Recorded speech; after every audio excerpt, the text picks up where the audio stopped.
Hello and welcome to Americans Talk Australian Survivor. I'm Rachel. I'm Leah. And I'm Matt. Thanks for joining us. We just watched episode 4 of Australian Survivor Brains V Brawn 2, and there will be spoilers ahead. We open up on the beach on day 8, and I can't believe we're already over a week in. It's crazy that 8 days passed already. We're on the Brawn tribe, and we see Noonan and Polly talking about the idol map. So as we know, last time Polly found the idol map at the reward. He identified the map and found the idol almost instantaneously, and he only told Noonan that he had the map. He didn't tell her that he found the idol. Yeah, and then Noonan asked him, well, let's go look for it now. Let's go look for him now. He said, I saw Nash over there looking for it. So he's already planting the seeds that someone else has found it before him. Right. I don't know how this is going to go, because eventually Polly's going to play his idol, and Noonan's going to say, you lied to me that entire time about not having the idol. And I just feel like if you're going to tell someone that you have the clue and exactly what the clue is, you have to kind of reveal that you have the idol. Right. I brought that up previously, and I agree. I think it's going to backfire.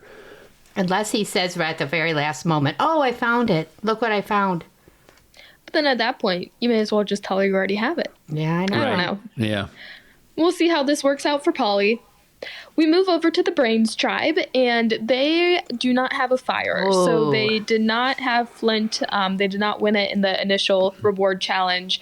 And Jonathan gave them a burning fire when they got there, and it was up to them to keep it alive. And unfortunately, now that Kent is gone, he was the fire guy, and now they have no fire, no flint, and they cannot cook their food. I bet Right. Kent is loving watching this. Yeah.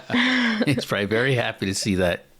It seems like if you're going to vote out the fire guy, you need to watch him for a couple hours, kind of see what he does to keep the fire going. Right. That's a tip for anyone playing in Survivor in the future. Make sure you know how to tend to the fire before you vote out the fire guy. Sure, so it's not a good start of the day. Logan is still taking it quite personally that AJ was throwing around her name last night, and she is still pretty focused on AJ as a potential target. Meanwhile, AJ is recognizing that he's in a pretty bad spot, but he is not going to go down without a fight. Yeah, I think it was interesting. They go back to the last night. They show footage from the night before, and AJ's talking to Rich and saying the girls are trying to blindside you. He actually told Rich that he saved him, which is not the case. No one would have been talking about Rich if AJ hadn't been pitching, the plan about Logan. But good for AJ. He's lying and scheming, and Rich is eating it up. Oh, yeah, he certainly is. He's very upset. He says Logan has that big ego, and she's just a big manipulator. Which is not at all the case. She hasn't been manipulating him at all. But she isn't necessarily protecting Rich either. So I guess the VB alliance seems to have come to an end. He said even his own flesh and blood in his alliance is coming after him. So it sounds like there's a lot of tension, and it looks like there's going to be quite the blow up between Rich and Logan. So congrats, AJ, for getting himself out of the limelight. Yes, but that just shows how innocent bystanders can be hit. You know what I mean? Someone picks you and off they go with the You've got to be careful what you believe. Right. We flip back over to the Brawn tribe, where Nash is talking about how Zen leaving due to his medical injury has really messed up his game, because Zen was his, number one. It was him, Kristen, Ursula, and Nash, and now he feels that he needs like a replacement for Zen. And he seems to be eyeing up Jesse as a potential replacement for Zen. I think PD's in that group also, right? Oh, yeah, yes. Sorry if I didn't say that.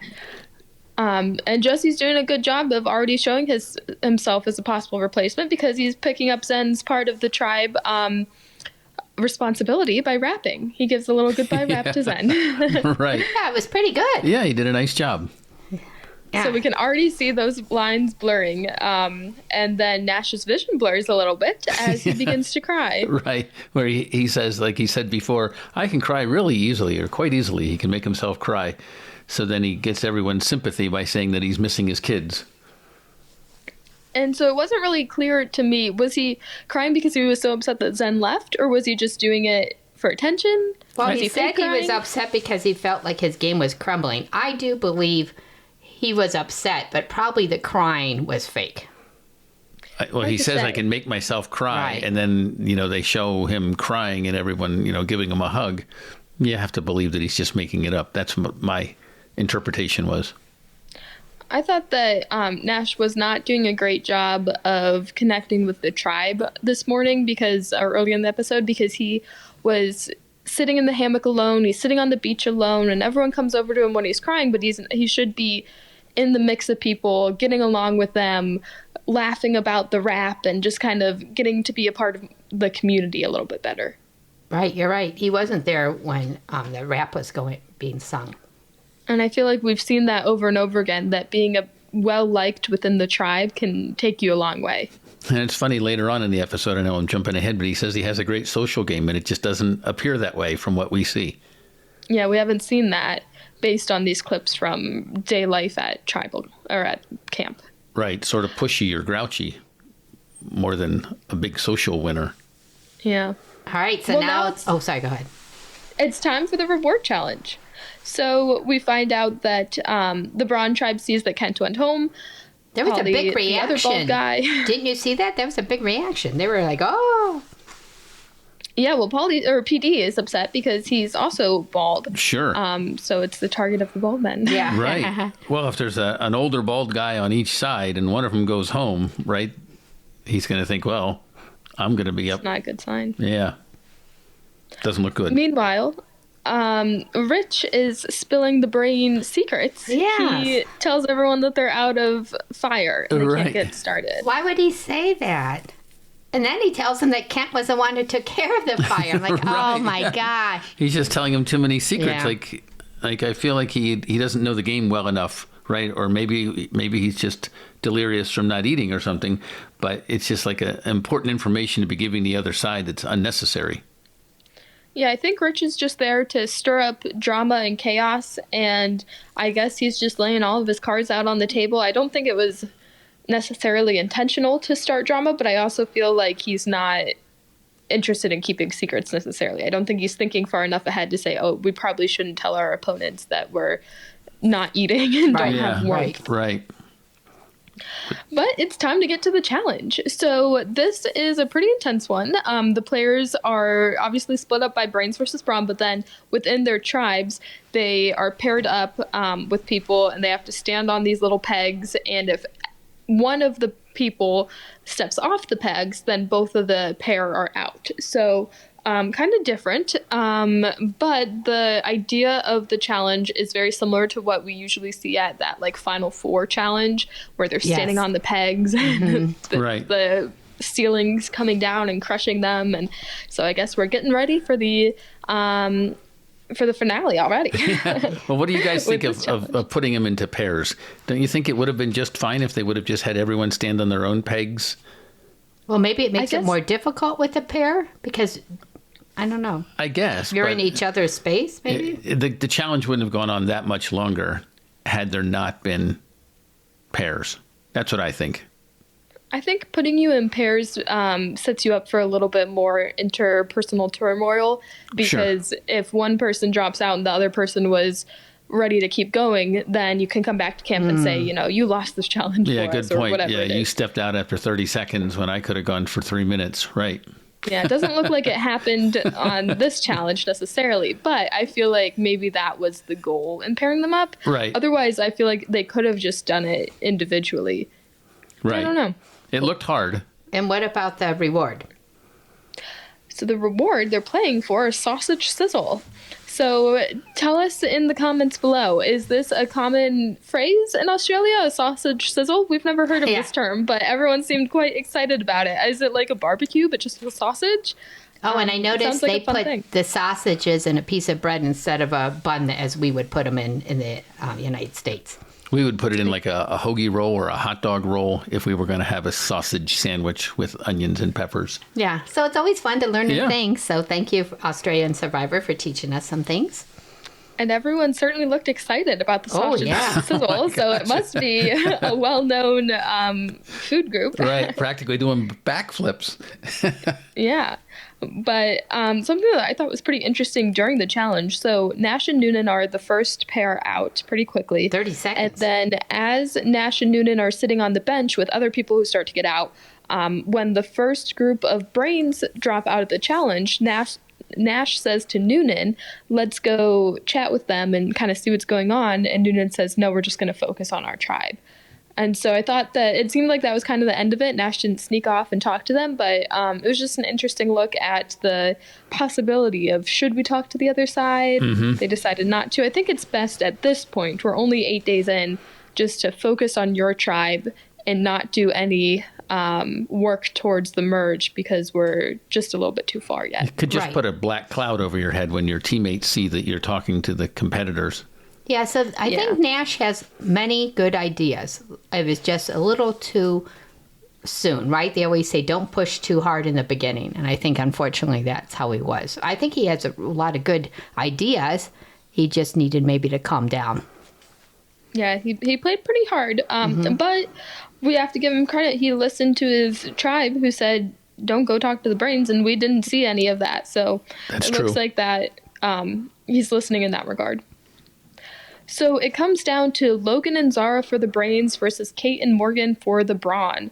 And Kate and Morgan look steady and strong, and we think there's no way Logan and Zara are going to last. They're saying that they're in a lot of pain. They're really uncomfortable. Yeah, Logan seemed to be having problems. I don't know about Zara so much. So it looks like a blowout, but at the last minute, something happens, and Logan and Zara win for the Brain Tribe. Yeah, that was something. Right. Not the outcome that we thought was going to happen. No, because there were so many bronze still available, and then Brains not as many, and then all of a sudden they won. Right. I wonder which is better, putting it near your toes or putting that peg right at your heel. I wonder which is better. It seems to me it'd be more painful at your toes, but I saw that there was just different options there. I wonder which one's better. So Survivor players, please let us know. Another question we'd like to have answered. Yeah, if you've stood on a peg. Or if you're practicing at home for a future season of Survivor, let us know what you have done. I would think you just have to be constantly moving your feet. It just looks way too uncomfortable to hold that position for more than like a minute at a time. And then when they had their legs stretched out at the end, the pegs were so far apart.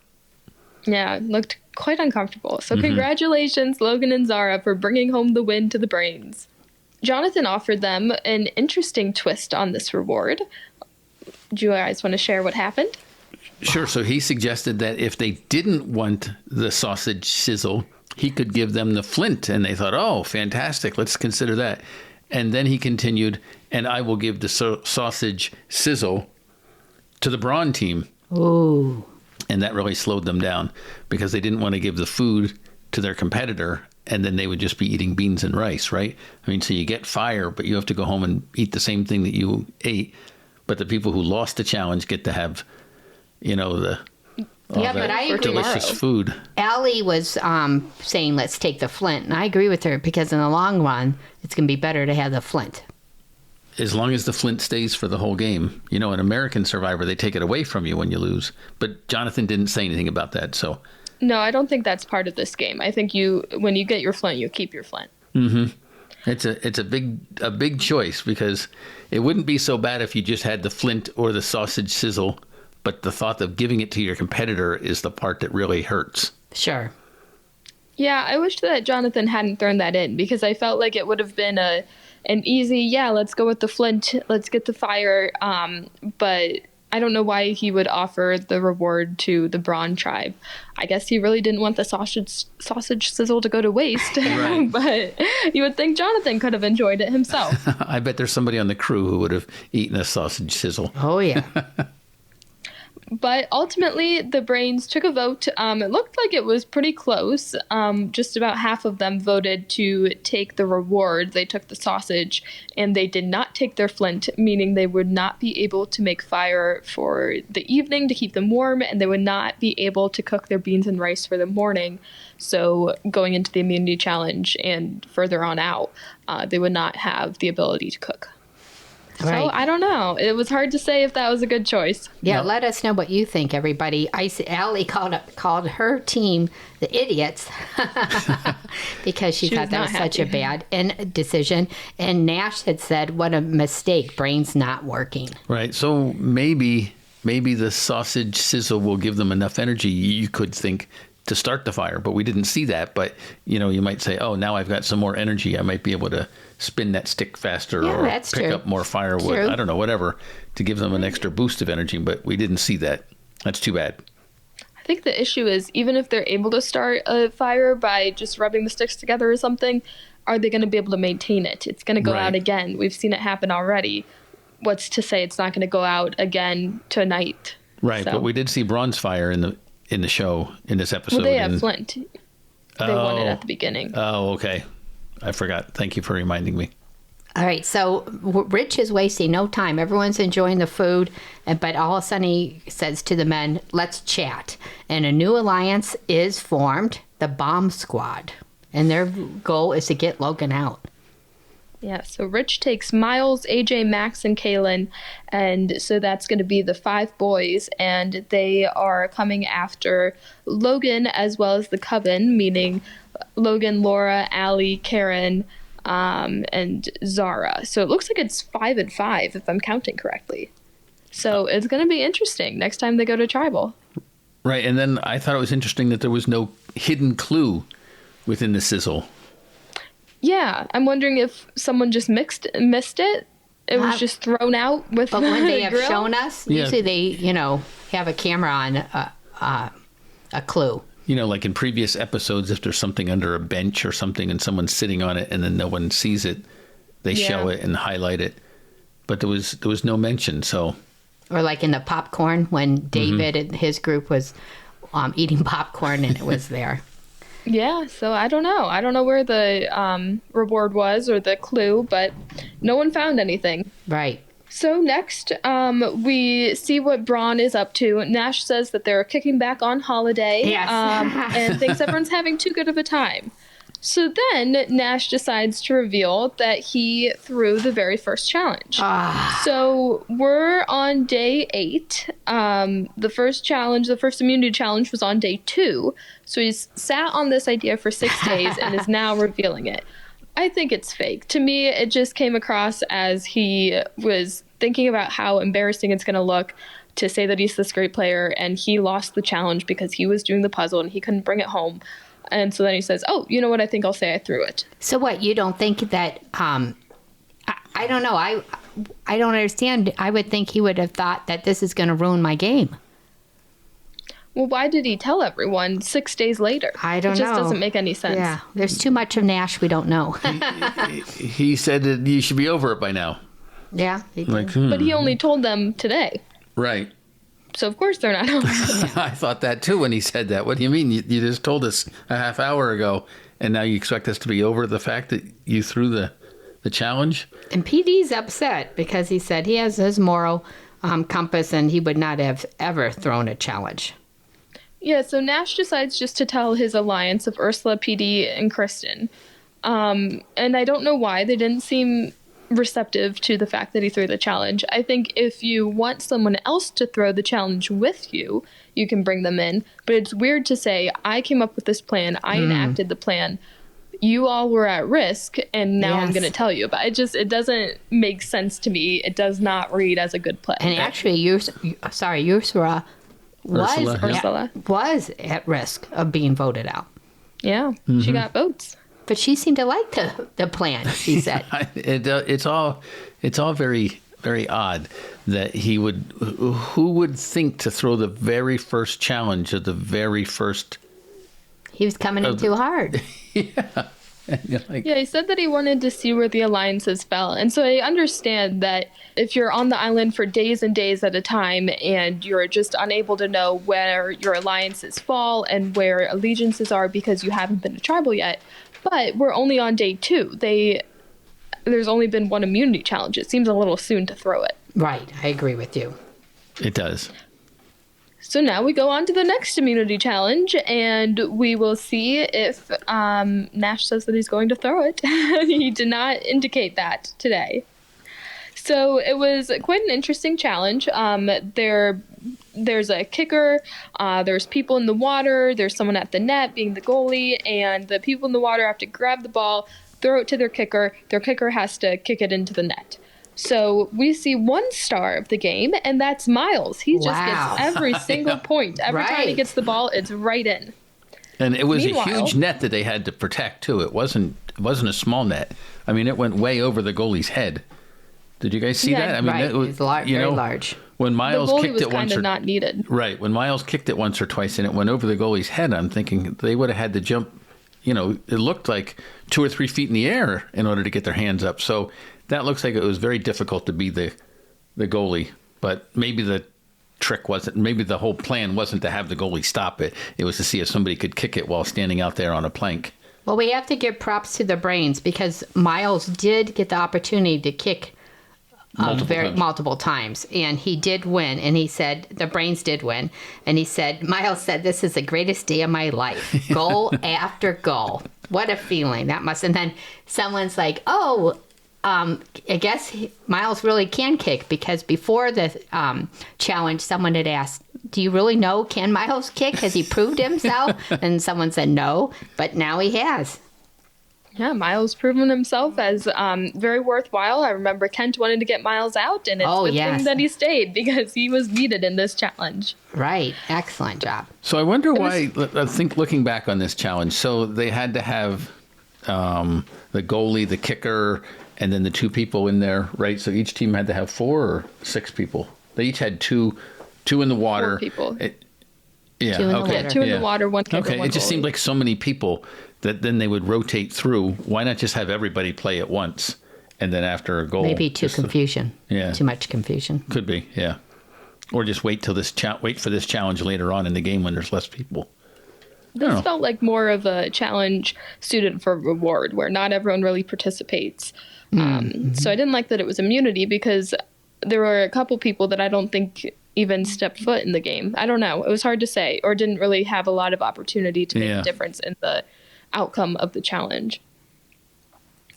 It was also too bad to see that PD struggled in this challenge. He is a soccer coach, so everyone thought he would be really great at kicking.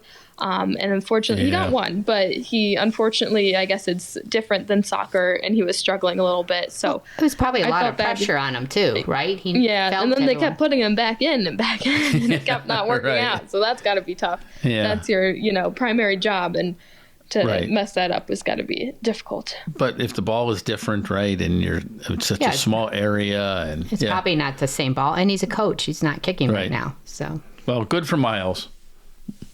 Yes, congratulations to Miles and the rest of the Brains tribe for being safe tonight. Meanwhile, the Brawn head back to camp to decide who is going home. So Noonan says that Nash is public enemy number 1, and she is ready to get him out.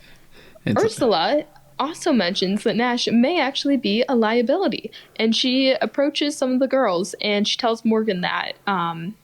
And Morgan said something kind of interesting. Morgan was a little bit rude to her and kind of said, well, you're only talking to us because you're on the chopping block, Ursula, and you never talk to us when your head is not on the block. And you're Nash's puppet. I thought that was very, very mean of Morgan to say that, because obviously she feels alone. She takes courage to go up to a group that you're not part of and then say something. So I don't know. It was very uncomfortable for me.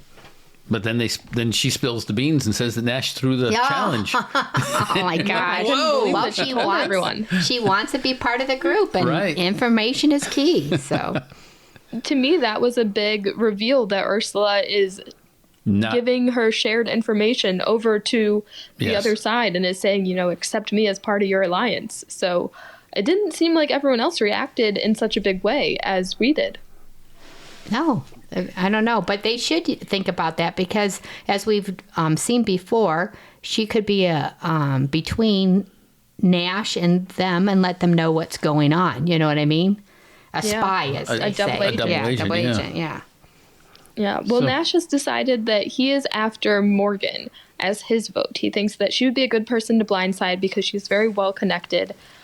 He's going up to people and he's saying, is she really suited for this? Can she go all the way? And everyone's saying, well, yeah, she's an Olympic athlete. I think she's very well suited for this game. She's suited for it. Yeah.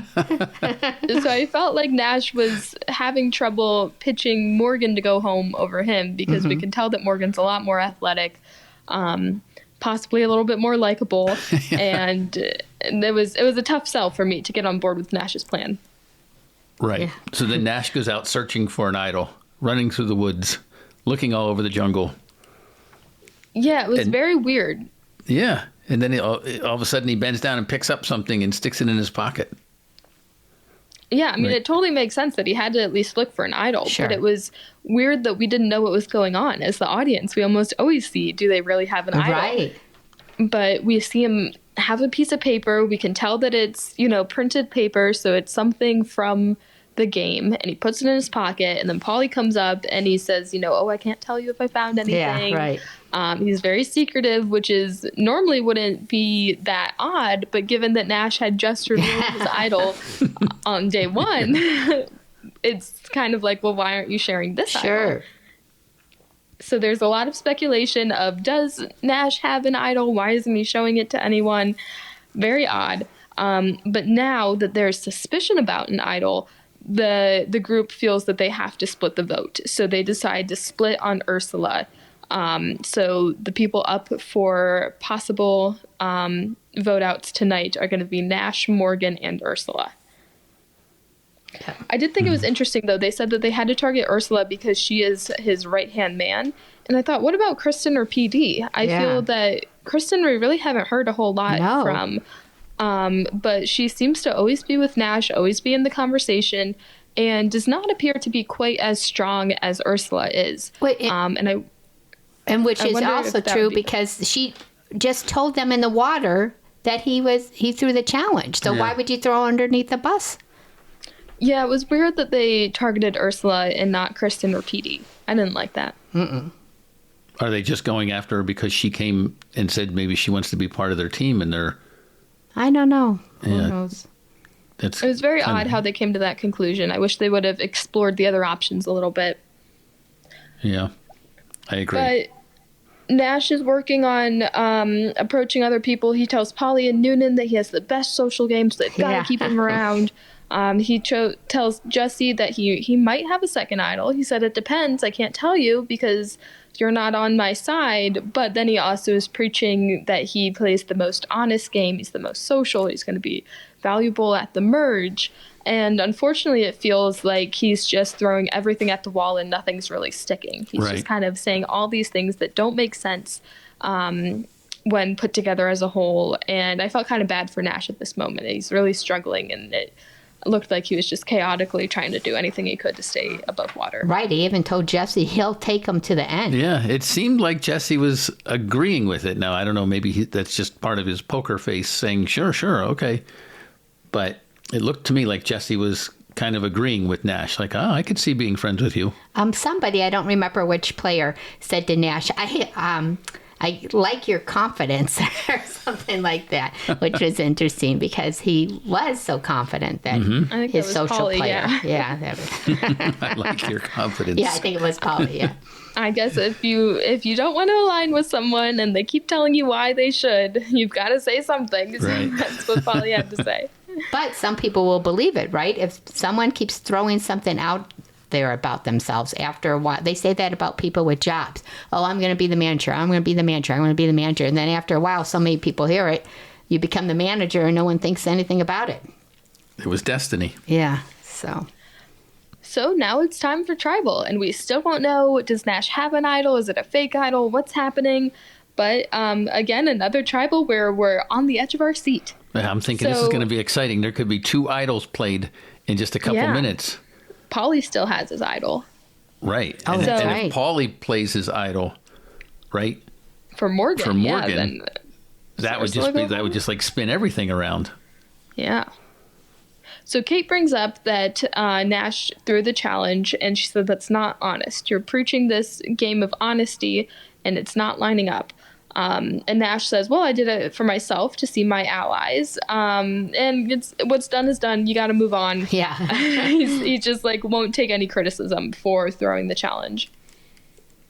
He seems to kind of think that since even though he did something, that should be frowned upon by throwing a challenge, he seems to think, well, I was honest, so you can't get mad at me. I didn't do anything wrong because I told you. So kind of just a weird overall vibe coming from Nash tonight. And also, I'd like to point out, another woman said something. Morgan said, "You can look at me when I speak to you," she said to Nash. In a previous episode, a woman had said that also. So they're calling the men out. Respectful. Yeah. But that seems to be Nash's style. He's just kind of like telling us that he is right, and there's kind of no question about it. Yeah, but like you said earlier, I don't think he means to be mean. I just think he's just so focused on the game. He's and so maybe so nervous also that he's trying not to let anyone know he's nervous, and this is just how it's coming out. Well, he's playing an interesting game. Yes. Definitely nervous today for sure because he doesn't know what's going to happen, and as we'll find out soon, the idol's not real, so he really should be nervous. And then as kind of a last-ditch effort, his last plea to the group, Nash says, put all of your votes on me. It would be silly to put any votes on Ursula. And so as the audience, we're kind of thinking, well, does he have an idol? And he's saying, put all your votes on me so that he can play his idol and decide who goes home? Or does he have something else up his sleeve? It's very confusing. That's what I thought. I thought he had an idol and he would determine who goes home. So I'm thinking maybe he was playing a mind game and saying, oh, if I tell you that I have an idol, then you won't vote for me. And sure. It was all very confusing. Right. It becomes time to vote. The votes are about to be read, and Nash reaches to his backpack but doesn't take out an idol. It was just his water. He's just getting a drink of water. No second idol for Nash, and unfortunately he is voted out. And so Paulie doesn't need to reveal that he has an idol. Yeah, I'm glad he didn't. So it looks like Morgan only received one vote from Nash. His allies of Kristen, Petey, and Ursula all voted for him. Yes. And then there was a split, so Ursula caught a couple votes as well. Just as a backup. And then Nash just kind of walks out. I was hoping he would do a big reveal and say it was a fake idol, it was a real idol, give us something, some sort of closure. Yeah, I thought he'd say something. I got you guys, or I almost had you, or something like that. Yeah, he had such a big personality this whole game. I was ready for him to say one last thing to his tri-mates, but he didn't. Instead, he waited until he was on camera for his final exit interview, and then he revealed that it was a fake idol. It was just the parchment. He didn't actually have the idol, which was too bad. We have to give him credit for at least trying. He was switching up the game as long as he could, right up until the end. Can't say that I'll miss him because I don't know that he was my favorite player, but he did cause chaos. That's true. Yeah, just think about it. Before you go to the game, you talk to your family. You're going to say you're going to do this, this, and that. Then you get there. It has to be so lonely. All the thoughts are in your head. And he didn't really have a close connection with somebody where some people right away can maybe talk strategy with their friends. And it has to be very, very stressful to be in this situation. Mm-hmm. Mm-hmm. So you don't know, am I making the right move? Am I not? And if you don't really have someone to talk about it with, it has to be very isolating. Or you have to feel isolated. Right. So it's too bad that was how Nash went out, but he caused a lot of chaos in the game. He made his mark on Australian Survivor, and we good TV to watch, right? It was a lot of fun with him. Maybe he'll be back for a villain season. Yes, who knows? Yes. So that concludes this episode of Americans Talk Australian Survivor. Don't forget to follow us on Instagram at ATASurvivor, TikTok at ATASurvivor, and send us an email at ATAustralianSurvivor@gmail.com. Thanks to Jimmy for reaching out to us. It was great to see what you've been up to. We love hearing from you guys. Let us know what you've been doing since our break, since last season. And what do you think about this episode? Did you think that Nash had a real idol, or were you just as surprised as we were that it was fake? Thanks, and we'll see you tomorrow. Bye. Bye.